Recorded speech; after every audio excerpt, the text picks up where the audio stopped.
like, you'll see. Why am I describing the comic you're about to see? There's no better way to enjoy it and experience it than to see it for yourselves. Please make a lot of noise for Liz Pollock.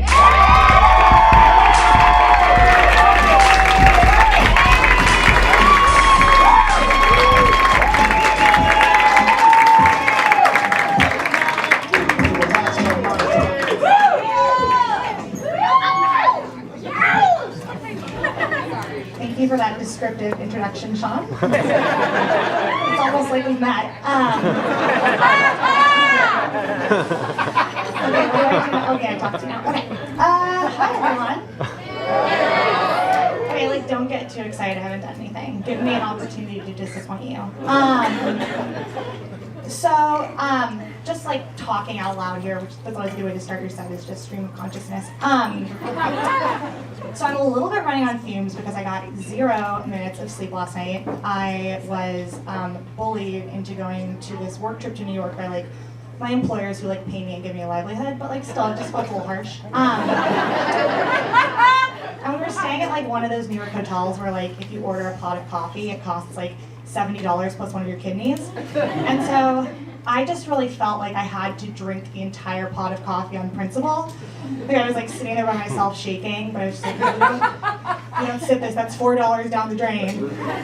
And boy did I show them. You know, my integrity is always getting the better of me like that. On to the show. Okay, so I'm Liz. I'm 33. That doesn't get a lot of applause in LA, does it? Not a crowd pleaser. I am single. That was like a pity laugh, that's cool. Which I know is hard to believe about someone who is out on a Thursday night with like this pronounced of a camel toe.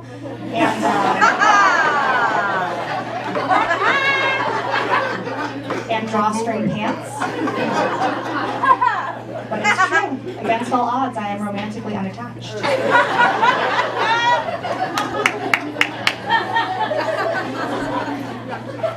So, consistency is really important to me. So not only am I not killing it in my personal life, I'm also not killing it professionally. I'm just like really into symmetry. You know how they say people with symmetrical faces are better looking? I may not have a symmetrical face, but I do have a symmetrical life.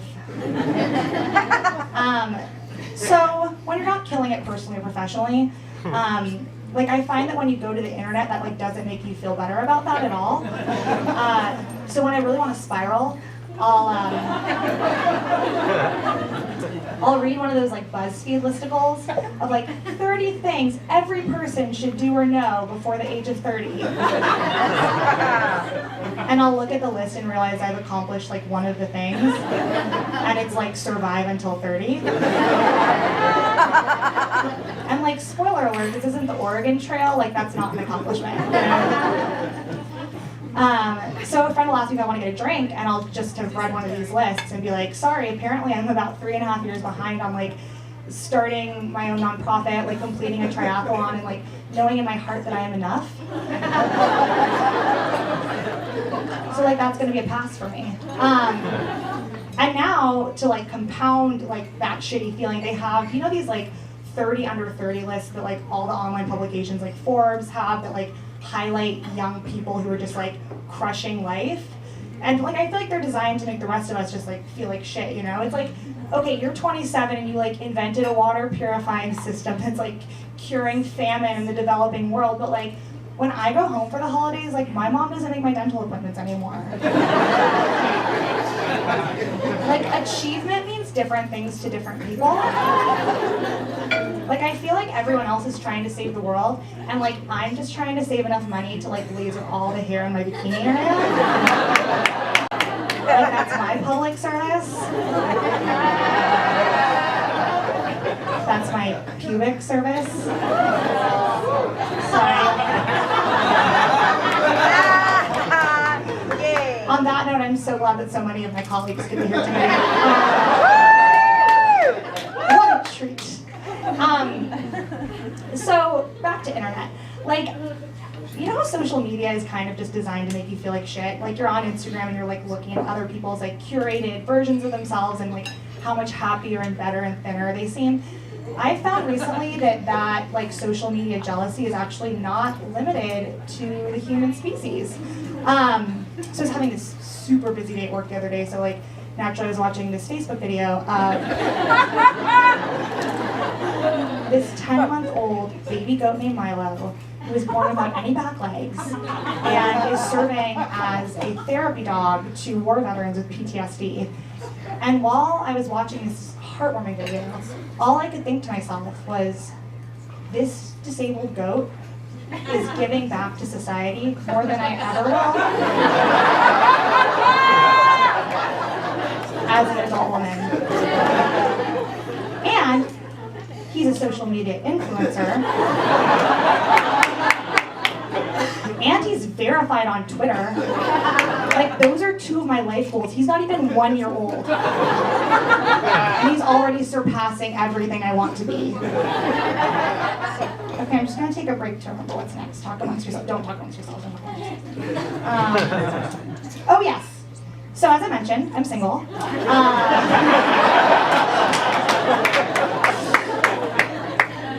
I've actually been like on a little bit of a dating dry spell for like the better part of a decade. Yeah, I know it's so funny. Okay. And at 33, you find that like most of your friends are in relationships. Like I have like this wine night that I do with a bunch of my girlfriends, and they're all married. And it's like they have me there as like kind of like a novelty, you know, like a magician or a clown. At first, everyone's like, "Oh my God, who brought her?" And then they're like, "Is she staying the whole time?" Or...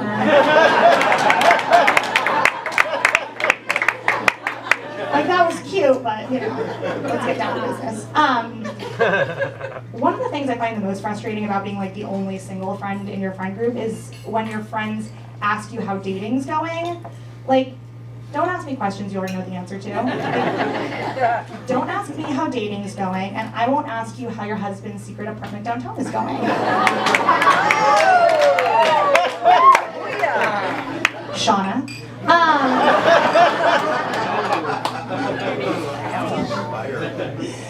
Her name's not really Shauna. Yes, it is. And people will say things to try to be supportive, but they're actually really patronizing. You know, your friends will be like, "Oh, it's so cool how you're just like a single woman like Beyonce." I'm like, Beyonce's married with kids to a man who serial cheated on her so much that she wrote an entire album about it, but still thought being married to him was preferable to being alone.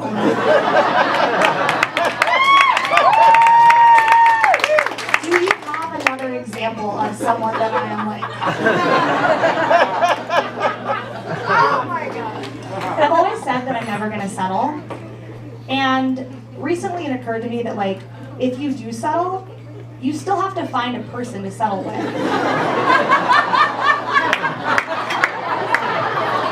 know what I mean? Like that still entails another party and bringing to it, kind of thing. Which is cool because I'm continuing to not settle for anyone because that is what is available to me. I used to really freak out about being single. I'd say between the ages of like 27 and 31, every single time I go to a wedding, which was like a lot, I would get really wasted at the open bar and then wrap myself in a curtain at the reception and cry until someone would come find me and unravel me, which was sometimes not until the following day.